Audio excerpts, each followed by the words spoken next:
Apapun yang disampaikan oleh Bapak, saya tidak protes, Pak. Cuma menerima aja, cuma sampai kapan menerimanya itu saja. Terima kasih, Pak. Ya, baik. Cukup? Cukup, Pak. Ya, baik ya. Yang pertama adalah gubernur itu memimpin 54 juta rakyat. Karena memimpin 54 juta rakyat, maka gubernur harus mengetahui apa yang menjadi skala prioritas dari 54 juta itu. Kalau bicara persoalan bahwa hari ini terjadi penurunan kualitas ekonomi yang dialami oleh pengusaha hotel, kemudian pengusaha bis, sopir, jasa pariwisata, saya juga boleh ngomong, selama ini juga selama bertahun-tahun ada ratusan ribu orang tua yang mengalami penderitaan, lebih dari jumlah karyawan baru. Kenapa? Saya ini hidup itu puluhan tahun, hidup dari rumah ke rumah, bertemu dengan orang, terima keluh kesah orang tua pinjem bank, kemudian ngambil uang lebih dulu dari saya, kemudian dia bakti kerja nyangkul, tidak dibayar, itu jumlahnya ratusan ribu. Nah tentunya kan gini Pak, kan kebijakan saya ini adalah kebijakan untuk internal sekolah. Apa kebijakan untuk internal sekolah? Pertama, guru nggak boleh jual seragam, gitu. Karena selama ini seragam disiapkan oleh sekolah. Anak-anak itu bayar, ada yang terbayar, ada yang nyicil. Kemudian banyak anak-anak yang akhirnya DO dari sekolah gara-gara uang seragamnya belum bayar. Kan bisa itu lengkap data, gitu kan? Yang kedua, Bapak harus tahu ya, kasus Depok itu ada anak yatim yang meninggal. Itu untuk dapetin 1,5 juta ikut piknik itu, dia kuli Pak, dari sungai dia pikulin pasir disimpan sampai dapat 1,5 juta, hilang, meninggal. Yang satu lagi dia sudah nggak punya ayah, ibunya itu pinjam uang ke tetangganya 1,5 juta. Setelah itu saya nyari itu travelnya siapa, nggak ada Pak, cuma ada kantornya, orangnya hilang. Pertanyaannya, ada nggak solidaritas buat mereka? Ada nggak teman-teman yang memiliki solidaritas kemanusiaan itu, ada nggak? 1 rupiah pun itu orang nggak ada yang beli.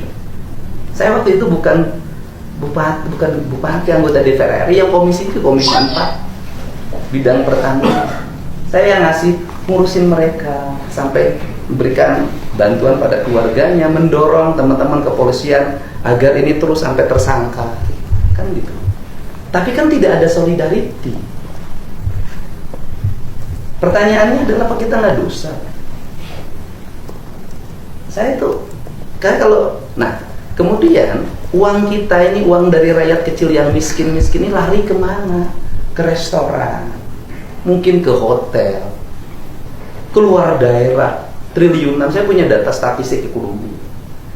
Ya, akhirnya kemiskinan di Jawa Barat tinggi Pak. Apa Jawa Barat ranking pertama kemiskinan di Indonesia.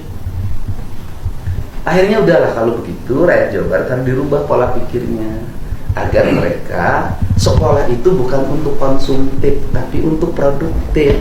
Maka saya punya kebijakan, hey nggak boleh jual seragam, hey nggak boleh jual LKS, hey guru nggak boleh ada outing class, karena bukan hanya studi tour saja, outing class. Outing class itu anak-anak pergi keluar, kemudian kumpul bersama teman-temannya, iyalah nggak jelas itu.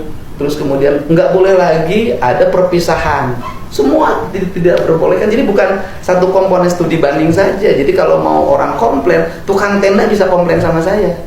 Kenapa? Karena event organizer perpisahan itu yang biasa di IO kan sampai 200 juta, penyelenggaraannya hari ini kehilangan order kalau ngitung itu. Tapi ya saya dari dulu sejak bupati saya selalu bersikap ini untuk kebaikan anak-anak, kebaikan masa depan, agar angka kemiskinan di Jawa Barat itu selesai dan kemudian nurun. Dan itu di data statistik sekarang itu kelihatan bahwa angka kemiskinan turun sampai 7%. Kan artinya langkah saya awal sudah, ini bisa, nih ada harapan gitu Pak. Kan ekonomi itu harus tumbuh seperti itu dulu. Jadi kita ini jujur ya, saya ini bupati lah dulu ya kan, taruhlah DPR, pemerintah, oleh saya pemerintah. Kita ini pemerintah ini sudah salah terlalu lama. Karena salah terlalu lama, akibatnya sebuah kesalahan yang terus-menerus itu menjadi kebenaran. Ini kan kesalahan yang terus-menerus. Nah, kemudian saya ini orang pendidik, bukan orang pendidikan, tapi saya ini ngerti betul bagaimana mengelola pendidikan. Misalnya studi tour, ya bagi saya studi tour itu adalah proses pembelajaran yang dilakukan di luar kelas.